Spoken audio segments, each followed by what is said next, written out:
Iran military ने एक बड़ा दावा किया है। इजराइल डिफेंस फोर्स का नेवातिम एयरबेस बर्बाद कर दिया है। देखिए, ये ईरान मिलिट्री का बड़ा दावा है। कैसे इजराइल को नुकसान पहुंचा है उसने अपने हमलों में, ये बताया जा रहा है। और ये दावा किया गया है कि नेवातिम एयरबेस जो है इजराइल डिफेंस फोर्स का, उसे बर्बाद कर दिया है। तो ईरान मिलिट्री का बड़ा दावा कि कैसे उसने अपने हमलों में इजराइल को नुकसान पहुंचाया है, कैसे उसके इस एक एयरबेस को तबाह कर दिया। इजराइल डिफेंस फोर्स का नेवातिम एयरबेस है ये, जिसको नुकसान पहुंचाने का दावा कर रहा है। इस वक्त जितेंद्र जी हमारे साथ लगातार बने हुए हैं। जितेंद्र जी, इजराइल तो हालांकि कह रहा है कि हमारी तरफ आई हर मुसीबत को हमने नेस्तनाबूद कर दिया है, लेकिन यहां तो ईरान दावा कर रहा है, पहले दावा यह किया गया कि हमने अपने टारगेट कम से कम 80% जो है वो पूरे कर लिए हैं, और अब बता रहा है कि क्या क्या तबाह किया गया, जिसमें एक एयरबेस भी शामिल है। देखिए, ईरान के पास कोई रास्ता बचा नहीं था। ईरान ने जिन प्रॉक्सीज को खड़ा किया था, उन प्रॉक्सीज के टॉप लीडरशिप को हिट करके जो है इजराइल ने ईरान को मजबूर कर दिया। अगर ईरान अटैक नहीं करता तो उनके जो भी प्रॉक्सीज थे वो पूरी तरीके से डिमोरलाइज हो चुके थे। और खास करके जैसा ये प्रोवोकेटिव स्टेटमेंट आया कि वो इजराइल ने कहा कि वो ईरान की जनता के साथ है और वो रजीम चेंज करना चाहते हैं, तो इसमें देखा जाए तो ईरान एक तरीके से पैनिक जरूर किया है। पैनिक करने के बाद फुल फोर्स से वो आ गया है। अदरवाइज ईरान की स्ट्रेटजी आप देखें पिछले कई एक सालों में रही है कि वो डायरेक्टली वॉर में नहीं आना चाहता है, वो प्रॉक्सी वॉर कर रहा था। ये एक बहुत बड़ी बात है कि ईरान प्रोवोक हो गया है डायरेक्ट वॉर में आने के लिए। दूसरी बात ये देखिए कि अभी तक इजराइल के साथ दिक्कत ये होती थी कि सारे अरब देश यूनाइट होते थे, लेकिन अभी जो अरब वर्ल्ड में जो फॉल्ट लाइन है, उस फॉल्ट लाइन में सऊदी अरबिया एक अलग ये होके पड़ा हुआ है, और उसके साथ के जितने भी देश हैं वो इससे तरसता बनाए हुए हैं। तो ये देखा जाए कि जो लोग भी ईरान के खेमे में थे, खास करके चाइना के जरिए, टर्की, ईरान, इनका जो एक्सेस चल रहा था ये थोड़े अलग है। तो ईरान और उनके तमाम प्रॉक्सीज हैं, दूसरे लोग हैं उनमें से कुछ की सहानुभूति जरूर है ईरान के साथ या इजराइल के खिलाफ सेंटिमेंट जरूर है, लेकिन कुल मिला के देखा जाए तो ये चेस का एक बहुत छोटा सा हिस्सा सामने आ रहा है और बहुत सारी स्ट्रेटेजी जो है पर्दे के पीछे चल रही है। तो इसमें जो है बहुत निश्चिंतता के साथ हम नहीं कर सकते। ईरान ने जरूर अटैक किया है, कुछ नुकसान जरूर हुए होंगे, लेकिन इजराइल उसके लिए पूरी तरीके से तैयार है। हालांकि ये सिचुएशन इजराइल के लिए भी बहुत अच्छी नहीं है कि इतने फ्रंट पे अचानक वो अटैक कर रहा है। ये भी दिखाई पड़ता है कि इजराइल प्रिपेयर्ड नहीं था, लेकिन ये गेम सिर्फ छोटा लोकलाइज नहीं है। मैंने पिछले साल भी आपके चैनल पे कहा कि बिना चीन के इन्वॉल्वमेंट के ये चीजें हो नहीं सकती। चीन सामने नहीं आता है। अब देखा जाए तो ईरान सामने आ चुका है, उसके पास कोई ऑप्शन नहीं है। कुछ नुकसान जरूर हुआ होगा, लेकिन ये सिर्फ यहीं तक बात रुकने वाली नहीं है। मेरा असेसमेंट ये है, मेरा आकलन ये है कि अमेरिका ने और इजराइल ने काफी जोरों से तैयारी कर रखी है कि किस तरीके से इजराइल में रजीम चेंज कर दिया जाए। और रजीम चेंज की जगह अगर बात आती है, ईरान की रूलिंग डिस्पेंसेशन का नर्वस होना बहुत जरूरी है। ये अटैक एक तरीके से देखा जाए तो ईरान की नर्वसनेस को भी दिखाता है कि वो फुल फ्लेजेड इसमें आ गया है। तो इस वजह से कुछ दिन हमें इंतजार करना होगा कि किसकी स्ट्रेटजी कितनी स्ट्रांग है, वो दिखाई पड़ती है। लेकिन जो ये हमले करके नुकसान करके जो दावे किए जा रहे हैं, उसको आप साइकोलॉजिकल वॉर के रूप में भी लीजिए। कोई भी साइड कभी भी कमजोर नजर नहीं आना चाहती है, लेकिन जो इजराइल की टेक्नोलॉजी है या इजराइल की जो टोटल ओवरऑल फायरिंग प्रोवेस है, उसमें अमेरिका का बहुत मजबूत हाथ है और अमेरिका कभी भी इजराइल को छोड़ नहीं सकता है। तो नुकसान इजराइल का भी जरूर होगा, लेकिन इजराइल को नेस्तनाबूद करना इतना आसान नहीं होगा। सही आपने कहा कि देखिए, कोई भी नहीं चाहेगा कि उसकी ताकत कम दिखे या ये दिखाई दे कि किसे कितना नुकसान हुआ है, या फिर उसके द्वारा जो हमले किए गए उसका असर कम हुआ है। और वही शायद इस वक्त ईरान की तरफ से भी किया जा रहा है, ये दावा करके, ये बयान जारी करके इसकी आखिर कितना नुकसान उसने इजराइल को पहुंचाया है। विशाल, इससे जुड़ा और कोई अपडेट मिल रहा है क्या? क्योंकि जो दावा ईरान कर रहा है कि हमने बड़ी तबाही इजराइल में मचा दी है, और उस तबाही का एक सबूत एयरबेस को बर्बाद करना भी है।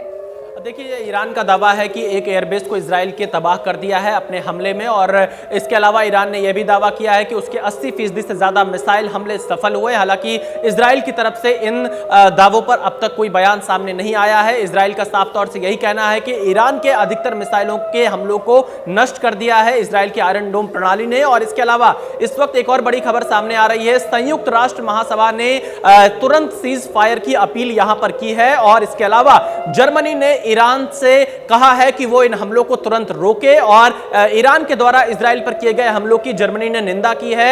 अमेरिका भी यहां पर नजर बनाए हुआ है। तो ऐसी स्थिति में पूरी दुनिया इस वक्त मिडिल ईस्ट यानी पश्चिम एशिया पर नजर बनाए हुआ है और दुनिया इस बात को अच्छी तरह से समझती है कि अगर ईरान और इजराइल के बीच में युद्ध की शुरुआत होती है तो इसका नुकसान पूरी दुनिया को उठाना पड़ेगा, क्योंकि एक युद्ध अभी भी पूरी दुनिया उसका असर झेल रही है, चाहे वो रूस और यूक्रेन की हम बात कर लें या फिर पिछले एक साल से इजराइल और हमास के बीच में जो युद्ध चल रहा था। लेकिन ईरान और इजराइल के बीच में अगर सीधे युद्ध की शुरुआत होती है तो इसका जो अर्थव्यवस्था है तमाम देशों की उस पर भी बड़ा असर पड़ेगा, क्योंकि ईरान के पास जो तेल के तमाम भंडार हैं वो कहीं ना कहीं अपने आप में अलग अलग देशों की अपनी जरूरतें हैं। तो ऐसी स्थिति में अगर ईरान और इजराइल के बीच में इस युद्ध की शुरुआत होती है तो ये बहुत खतरनाक होगा, न सिर्फ पश्चिम एशिया के लिए बल्कि दुनिया भर के तमाम देशों के लिए। इसीलिए आप देखिए, जैसे ही ईरान ने इजराइल पर हमला किया तुरंत ही संयुक्त राष्ट्र महासभा के महासचिव ने सीज फायर की अपील की है। जर्मनी ने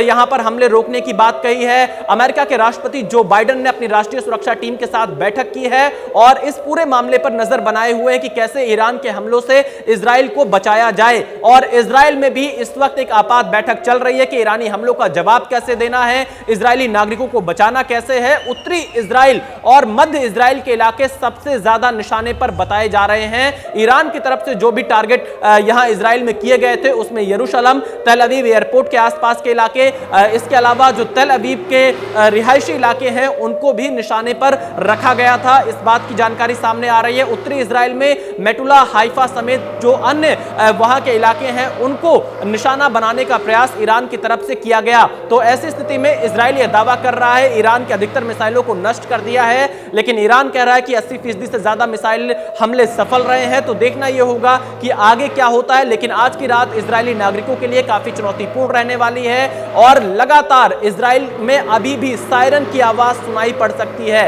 रॉकेट हमले के सायरन लगातार इजराइल में बीते 4 से 5 घंटों से बज रहे हैं और एक जो तस्वीर इजराइल से सामने आ रही है, अगर हम इजराइल के नक्शे को देखें तो पूरे इजराइल के नक्शे पर हमें रेड अलर्ट दिखाई देगा और हर जगह लोगों से यही अपील की जा रही है लगातार कि वो बंकर्स के आसपास रहे। जैसे ही अलर्ट की आवाज सुने, सायरन की आवाज सुने, तुरंत वो बंकर्स में जाकर छिप जाएं और जब तक हालात सामान्य नहीं होते तब तक बंकर से बाहर ना निकलें। और इजराइल पलटवार की रणनीति यहां पर जरूर बना रहा है। अमेरिका के साथ इजराइल लगातार संपर्क में बना हुआ है। शिरीन, बिल्कुल। तो देखिए, जिस तरह की जानकारी विशाल दे रहे हैं और जिस तरह की तस्वीरें अभी सामने आ रही हैं, जो बयान सामने आ रहे हैं वो बता रहे हैं कि ये तनाव अब कैसे आगे बढ़ेगा और किस तरीके का जवाब देने की तैयारी इजराइल कर रहा है, क्योंकि इजराइल कह रहा है कि हमारी पूरी प्लानिंग है। अमेरिका साफ कह रहा है कि वो इजराइल को पीछे ना तो अकेला छोड़ेगा और ना ही इस मामले में उसका दखल खत्म होगा। लेकिन इस बीच ईरान का ये बार बार बताना कि आखिर किस तरह से उसने इजराइल को नुकसान पहुंचाया है, उसके 80% से ज्यादा जो मिसाइलें हैं वो बिल्कुल अपने टारगेट को उन्होंने हिट किया है। ये एक तरीके की वो रणनीति जिसका जितेंद्र जी जिक्र भी कर रहे थे कि हम कम नहीं है, हमारी प्लानिंग फेल नहीं हुई है। लेकिन जितेंद्र जी, आपने बार बार कहा कि अगले 2-3 दिन महत्वपूर्ण होंगे। आज की रात तो देखिए इजराइल के लिए बहुत महत्वपूर्ण और हो सकता है कि खौफनाक भी हो, लेकिन अगले 2-3 दिन महत्वपूर्ण होना, आप क्या समझ रहे हैं कि अब इसमें इजराइल की क्या रणनीति आगे हो सकती है? वो इसका जवाब देने की क्या तैयारी करके बैठा है जो कह रहा है कि प्लानिंग हमारी पूरी है? देखिए, एक देखा जाए तो इजराइल ने ईरान के पास कोई ऑप्शन नहीं रखा, ईरान को प्रोवोक किया। प्रोवोक करने के बाद वो टेस्ट कर रहा है कि उनकी फायर पावर कितनी है, कहाँ तक जा सकती है, ईरान क्या कर सकता है। जो ईरान, जैसे मैंने पहले कहा कि प्रॉक्सीज के जरिए लड़ना चाहता है, वो पहली दफे बहुत दशकों के बाद ईरान जो है डायरेक्टली आ गया है, क्योंकि इसके सारी जो प्रॉक्सीज हैं, खासकर हमास और भी मैं कहता हूँ कि उनके साथ वो हम सुन्नी ग्रुप होने के बावजूद उनके साथ उनकी ऑलरेडी काफ़ी दिनों से नेक्सस चल रही थी, और हिजबुल्लाह तो उसका नॉन प्रॉक्सी है, तो दोनों को अटैक कर दिया और दोनों बुरी तरीके से डिमोरलाइज है। हमास से भी ज़्यादा हिजबुल्लाह डिमोरलाइज हो चुका है, तो इजराइल आ चुके हैं। अब जब नेतन्याहू ने कहा कि हम जो है ईरान के लोगों के साथ खड़े हुए हैं, तो ये जो कह रहे हैं कि लोगों के साथ खड़े हुए हैं, तो मुझे पूरा अंदेशा है कि ईरान में कुछ न कुछ ऐसे भीतर से ऐसे ग्रुप हैं जिनके साथ जो है इजराइल ये बनाए हुए हैं। जिस तरीके से उन्होंने हिजबुल्लाह पे भी जो अटैक किया, जो पेजर अटैक वगैरह हुए, तो उस वजह से उनका वही दिखाता है कि उनकी पेनिट्रेशन थी। तो ये अगर कह रहे हैं कि भाई हम ईरान के लोगों के साथ हैं, तो संभव है ईरान की मिलिट्री इस्टेब्लिशमेंट में कई एक जगह जो है ऑलरेडी इजराइल की जो मोसाद है उनके लोग रहे होंगे, उनकी कुछ प्लानिंग चल रही होगी। संभव है कि वो यहाँ बहुत जोरों से अटैक करने के बजाय यहाँ डिफेंसिव पे हैं और भीतर से कुछ इंसरेक्शन करवाएं।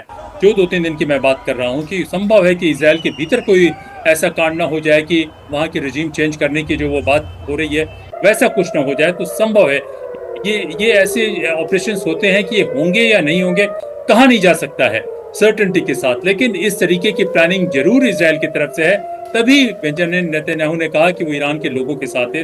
एक तो मेरा ये आकलन है, दूसरा ये देखा जाता है कि कहीं और ज्यादा पैनिक करके कई और देशों के साथ मिलकर ईरान कहीं और ज्यादा इसके एस्केलेट न कर दे, और वो जो है वो दूसरी एक पॉसिबिलिटी बन रही है कि संभावना बन रही है कि बहुत ज्यादा एस्केलेट कर दे तो शायद ये वॉर जो है दूसरे लेवल पे चला जाए।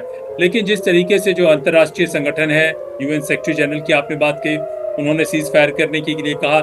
यूरोपियन यूनियन की तरफ से जो जर्मनी के चांसलर या क्या आपके संवाददाता बता रहे थे, उन्होंने कहा तो बहुत से लोग चाहेंगे कि इसको रोक दिया जाए यहीं पे। लेकिन होगा क्या, ये हमें 2-3 दिन तो जरूर इंतजार करना पड़ेगा, क्योंकि दोनों तरफ से तैयारी है। ईरान के पास कोई रास्ता नहीं है।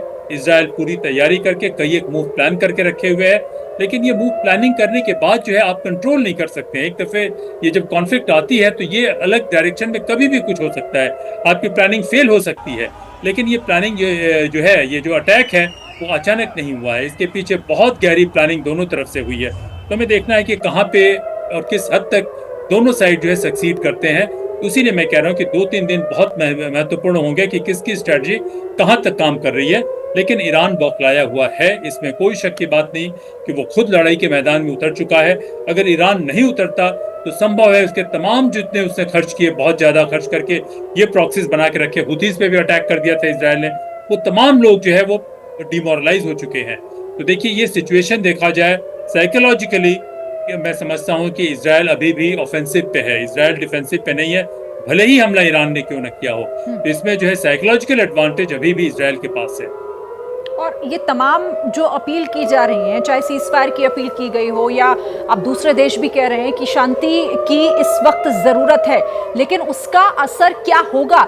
क्योंकि इजराइल कह रहा है कि अब इंतज़ार करे ईरान, हम जगह भी तय करेंगे, हम वक्त भी हम तय करेंगे और उसके बाद अब ईरान देखेगा। विशाल, कोई नया डिटेल इससे जुड़ा हुआ, कोई नई जानकारी? क्योंकि अभी तक कितना नुकसान हुआ है, किस तरीके का ये हमला था और कहां कहां पर इसका असर हुआ है, इसे लेकर कोई डिटेल नहीं आ रही है। देखिए शिरीन, यहाँ पर मध्य इजराइल और उत्तरी इजराइल सबसे ज़्यादा ईरान के निशाने पर थे। अभी शुरुआती जानकारी इसी बात की सामने आ रही है, और मध्य इजराइल में खासतौर पर तेल अवीव और तेल अवीव के एयरपोर्ट के अगल बगल के इलाके ईरान के निशाने पर थे। यरूशलेम ईरान के निशाने पर था, उत्तरी इजराइल के कई इलाके ईरान के निशाने पर थे। और यहाँ पर इजराइल डिफेंस फोर्सेस की तरफ से इस बात का दावा लगातार किया जा रहा है कि ईरान के अधिकतर हमलों को यहाँ पर नष्ट कर दिया गया है। ईरान के हमले जो मिसाइल से किए गए वो सफल नहीं रहे, लेकिन जो इजराइल के नागरिक हैं लगभग 1 करोड़ की संख्या में अलग अलग इलाकों में, अभी वो अपने आप को सुरक्षित रखने का प्रयास कर रहे हैं, बंकर्स में छिपने का प्रयास कर रहे हैं,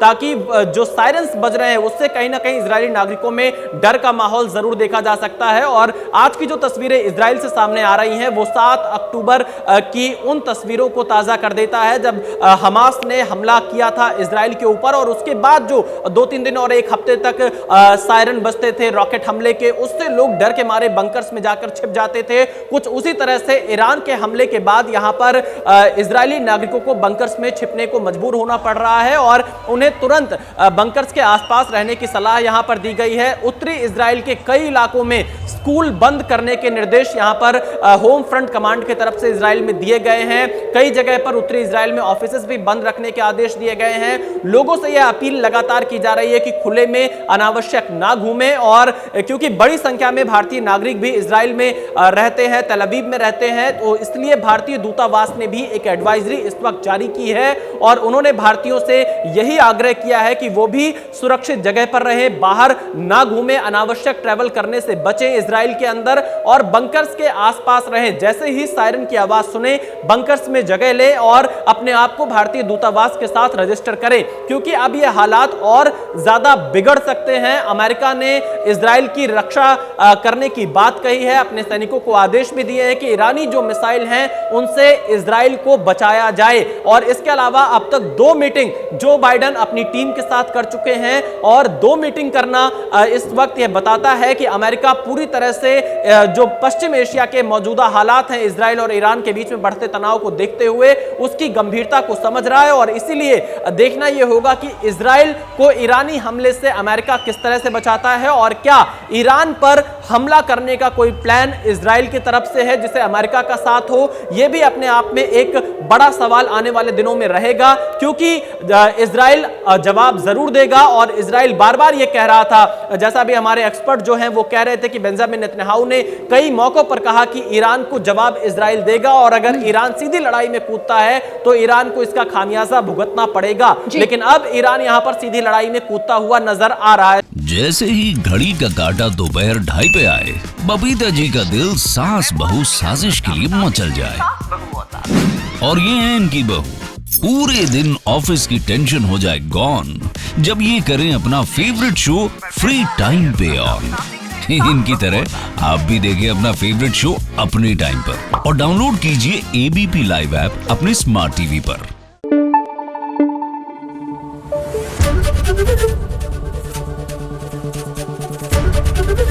ABP न्यूज आपको रखे आगे।